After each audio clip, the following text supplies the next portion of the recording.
여러분 안녕하십니까? 득찰물을 사랑하는 남자 슈퍼라이더 타임입니다. 여러분들은 배틀로얄 장르를 좋아하시나요? 여러 사람들이 한 장소에 모여 하나 혹은 각자의 목표를 위해 서로 죽고 죽이며 다양한 인간 군성을 보여주는 장르로 현재까지도 종종 나타나는 장르인데요. 그런데 여기 가면라이더에서도 이런 배틀로얄을 차용하다 못해 일본 서브컬처에 엄청난 영향을 끼친 작품이 있습니다. 슈퍼라이더 타임의 득찰 분석.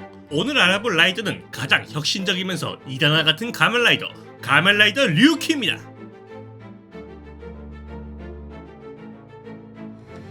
가면라이더 류키는 2002년 2월 3일에 방영한 가면라이더로 헤이세이 1기 세 번째 라이더입니다. 내용은 신문기자인 주인공 히도 신지가 사건을 취재하던 도중 우연히 이상한 카드덱을 줍게 되면서 괴인인 미러몬스터에게 습격당하게 되는데요. 이후 가면라이더들이 서로 소원을 걸고 싸우는 라이더 배틀에 참여하게 되고 배틀이 진행되면서 각양각색의 사건에 휘말리는 내용입니다. 내용만 들으면 마지막에는 주인공이 배틀로얄에서 승리하고 이후 자신의 소원을 이루는 것으로 끝나는 해피엔딩일 것 같은데요. 그러나 류키는 그 어떤 가면라이더와도 다른 독특한 행보를 보여줬습니다. 지금부터 어떻게 특이한지 알아보도록 하죠. 우선 류키는 현재까지 등장한 그 어떤 가면라이더 시리즈와 비교해도 상당히 파격적인 구성을 보여줬습니다. 류키는 가면라이더 시리즈에서 처음으로 배틀로얄이라는 장르를 채용했습니다. 이를 통해 히어로가 인간을 악의 조직으로부터 지킨다는 가면라이더 시리즈의 전형적인 스토리에서 벗어나 가면라이더가 서로 죽인다는 파격적인 틀을 잡게 되었는데요. 이뿐 아니라 이전까지 등장한 헤이세이 라이더는 형사 드라마적인 틀이 있었지만 이 틀을 과감히 벗어던진 것도 상당히 흥미로운 시도였죠.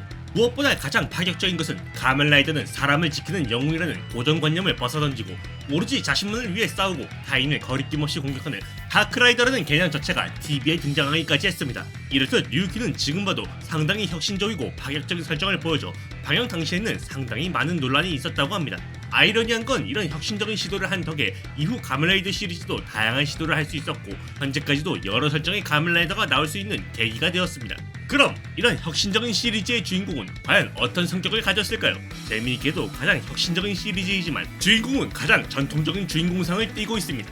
가면라이더 류키의 주인공인 기도 신지는 덜렁대고 종종 민폐를 저지르긴 하지만 강한 정의감과 온정을 가진 전형적인 주인공의 성격을 가지고 있습니다. 이런 그는 라이더 배틀에 우연히 참가하게 된 사람임에도 제각각 자신만의 목적을 가지고 참여한 다른 사람들과 달리 죄인들로부터 인간을 보호함과 동시에 라이더 배틀을 멈추기 위해서 배틀에 참가합니다. 이런 그의 성격을 잘 보여준 에피소드는 사무라이더인 키타오카 슈이치와 그의 조력자인 유라 고로와의 에피소드가 있는데요. 당시 키타오카는 신지의 정신을 무너뜨리기 위해 고로를 가면라이더 졸다의 장착자인 것처럼 속이고 그가 죽은 척을 하게 했습니다. 이에 대해 신지는 자신이 사람을 해쳤다는 생각에 괴로워하며 스스로 목숨을 끊으려 하는 등 극단적인 모습을 보여줬었는데요. 이후 이 모든 것이 연기라는 것이 밝혀지자 대부분의 사람들은 아무리 신지라도 화를 낼 것이라 생각했습니다. 그러나 신지는 모두의 예상에서 벗어난 행동을 보여줬죠.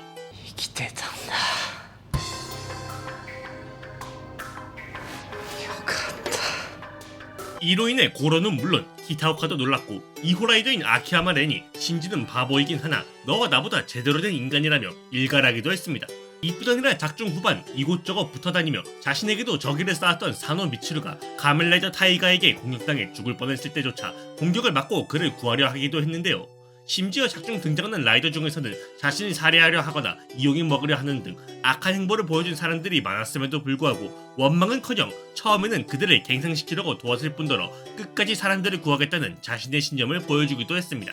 안타까운 건 이런 그의 성격으로 인해 최종화 바로 직전에 아이를 구하고 사망해 많은 가면라이더 팬들에게 큰 충격을 줬었죠. 이렇듯 혁신적인 설정이 가득한 류키 내에서 상당히 전통적인 가면라이더 주인공의 상을 보여줘서 그런지 그의 행적과 성격에 대해서 호불호가 갈리기는 해도 그가 가면라이더 시리즈 내에서도 손꼽히는 인격자라는 것은 모두가 인정하는 사실이 되었습니다. 그럼 이들이 상대하는 적들에 대해 알아볼까요? 우선 괴인인 미러몬스터에 대해 알아보겠습니다. 미러몬스터는 혁신적인 설정이 많은 류키답게 상당히 독특한 특징이 있는데요. 바로 다른 괴인들과 달리 야생동물 같은 면이 있다는 것입니다.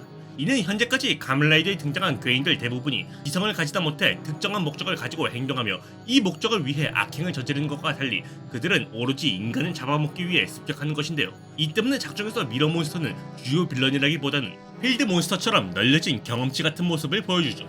이뿐 아니라 작중 가면라이더들은 미러몬스터와 계약을 해야 진정한 힘을 발휘해 싸울 수 있는데요. 이런 면모는 류키를 통해 잘 드러나는데 처음 블랭크체였던 시절에는 잘 싸우지 못해 미러몬스터에게 공격이 전혀 통하지 않고 오히려 무기가 부러지는 굴욕을 겪기도 했습니다.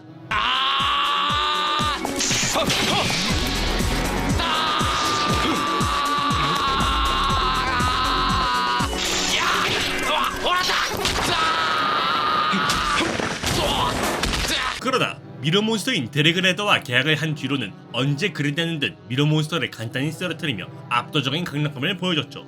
이렇듯 라이더와의 계약을 통해 서로 파트너를 맺고 라이더 배틀을 한다는 묘하게 포켓몬이나 디지몬이 떠오르는 독특한 설정을 가지고 있는데요.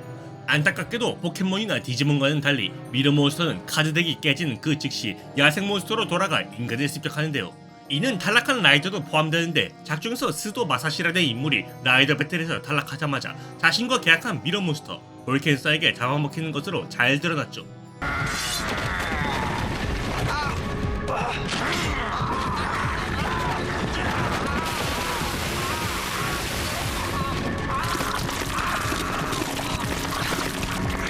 즉 작중에서 미러몬스터와 계약자 사이의 관계는 서로 간의 유대를 쌓아가는 파트너라기보다는 그저 힘이 필요하니 같이 싸우는 계약관계에 가까운 모습을 보여줍니다. 그렇다면 이런 야생동물 같은 미러몬스터가 메인 빌런이 아니라면 과연 메인 빌런은 누구일까요? 정답은 다른 가면라이더들입니다. 요즘이야 가면라이더끼리 전투를 하는 것은 상당히 흔한 일입니다. 그 원인이야 다양한 것이 있지만 아무래도 개인 슈트 값을 줄이려는 것이 대부분인데요. 이렇듯 흔하게 라이더끼리 싸우는 클리셰는 류유키 때까지만 하더라도 그렇지 않았습니다. 이 당시 가면라이더는 영웅이라는 인식이 강해서 라이더끼리 싸운다는 것은 흔한 일이 아니었는데요. 특히 그 라이더가 개인적인 사리 사욕을 위해 자신의 힘을 사용하는 것은 더더욱 생각하지도 못했죠. 물론 이 이전에 가면라이더 G4라는 다크라이더가 있긴 했으나 G4는 목숨에 대한 지탁을 버려야만 제대로 된 싸움을 할 수 있다는 사상과 인간을 희생시키면서까지 언노운과 싸우려 해서 다크라이더였던 것이지 그 목적 자체는 인간을 지키기 위해서였는데요. 이와 다르게 류유키에서 다크라이더는 전부 개개인의 사리 사욕을 위해 가면라이더의 힘을 이용하는 악인이라는 차이점이 있습니다. 이런 라이더의 대표 주자로는 시바우라 준과 토조 사토루 그리고 아사쿠라 타케시가 있습니다. 시바우라 준의 경우 개인적인 소망은 없지만 단지 게임을 즐기기 위해서라는 어이없는 이유로 가면라이더가 되어 라이더들을 공격했고 이 이전에도 사람들을 죽이도록 유도하는 악행을 저질렀습니다. 호조 사토루의 경우 영웅이 되고 싶다는 소망이 있지만 이 영웅심이 뒤틀려 있어 자신의 스승과 동료를 죽이다 못해 자신에게 호의를 베푸는 사람도 본인의 손으로 죽이려 드는 악행을 저질렀죠. 이런 둘보다 더 극악한 것이 바로 아사쿠라 타케시인데 애초부터 범죄자인 것은 물론 라이더 배틀이 계속되었으면 좋겠다는 소망으로 싸우는 순수하게 모습을 보여줬는데요. 이런 모습 때문인지 그는 작중에서 가장 많은 라이더를 죽였는데 가장 먼저 시바우라 준을 자신의 방패로 삼더니 이후 격분하여 달라지는 그를 처리했고 이후 신지를 죽이려 하다가 그를 보호한 테즈카 미유키를 살해하기도 했는데요. 심지어 도망을 가고 있는 사노 미츠루 역시 아사쿠라의 필살기에 맞고 탈락하여 결국 사망하고 말았죠.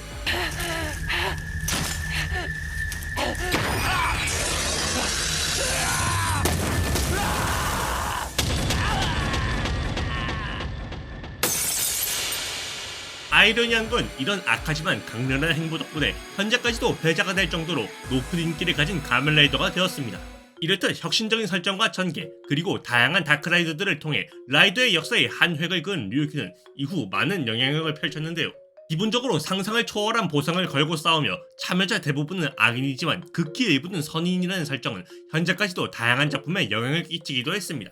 그 예시로는 성배의 소원을 빌기 위해 싸우는 페이트 시리즈가 대표적이고 이 이외에도 시인 될 수 있는 보상에 있는 플래티넘 엔드와 미래일기 어떤 것이든 이뤄지는 소원을 빌고 마녀라는 괴물과 싸우게 되는 마법소녀 마도카 마기카 그리고 마법소녀가 되어 서로 싸우지만 악인이 상당히 많이 나오는 마법소녀 육성계획 등 상당히 많은 면에서 류유키의 영향을 받았습니다. 물론 이후에 나온 특촬물도 영향을 줘 상상을 초월하는 보상을 걸고 서로 싸우는 악인들과 이를 막으려는 선인이라는 플롯이 있는 가면라이더 가이무에도 영향을 끼쳤는데요. 심지어 이와 유사하게 꿈을 걸고 싸우고 패배하면 그 꿈을 잃어버린다는 절망적인 스토리와 서로 자신의 꿈을 두고 싸운다는 설정의 한국 특촬물 레전드 히어로 삼국전 역시 이 작품과 유사하기도 합니다.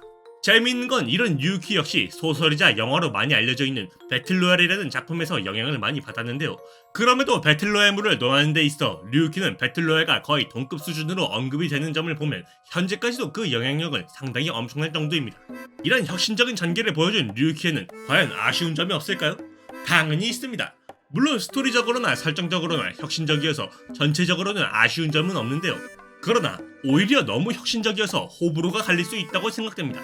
아무래도 가면라이더 하면 히어로물부터 생각하게 되는데 류키는 이와 정반대로 영웅 캐릭터보다는 악인에 가까운 인물들이 상당히 많이 등장해 정석적인 히어로물을 생각하신 분들에게는 큰 충격을 줄 수도 있습니다.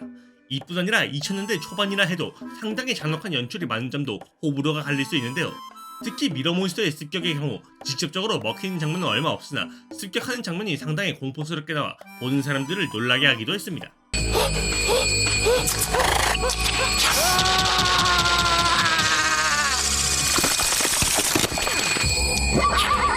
이런 요소들을 감안하고 본다면 아쉽다고 생각하는 면이 상당히 적습니다. 그럼 총정리를 해볼까요? 가면라이더 류키는 지금 보더라도 상당히 혁신적인 시도를 많이 했고 그 결과 상당히 성공적인 결과를 이끌어낸 작품입니다. 다양한 인간 군성을 보여주는 라이더들과 이에 대비되는 전통적인 히어로상의 주인공, 그리고 가면라이더는 영웅이라는 개념을 벗어던진 시도 등 여러 면에서 혁신적인 요소가 많아 사람들의 이목을 집중시켰는데요. 그러나 그만큼 히어로물에서는 상당히 벗어난 작품인데다가 연출 역시 상당히 수위가 높아 몇몇 부분에서는 호불호가 갈릴 수도 있습니다. 개인적으로 이 작품에 대해서는 가면라이더 시리즈의 방향을 잡은 작품이라고 생각합니다. 다크라이더라는 개념을 확고히 하고 가면라이더끼리의 전투라는 클리셰를 만든 작품이라 가면라이더 시리즈가 한층 더 발전할 수 있었던 계기가 되었다고 생각되네요. 오늘 리뷰는 여기까지입니다. 류키는 이전에 본 작품인데 다시 한번 보니 꽤나 색다른 느낌이 강한 작품이라는 생각이 드네요. 그럼 다음 분석할 작품은 무엇이냐? 바로 없습니다. 다음 달 말에는 리뷰가 아닌 특별한 영상이 올라올 텐데요. 그것은 바로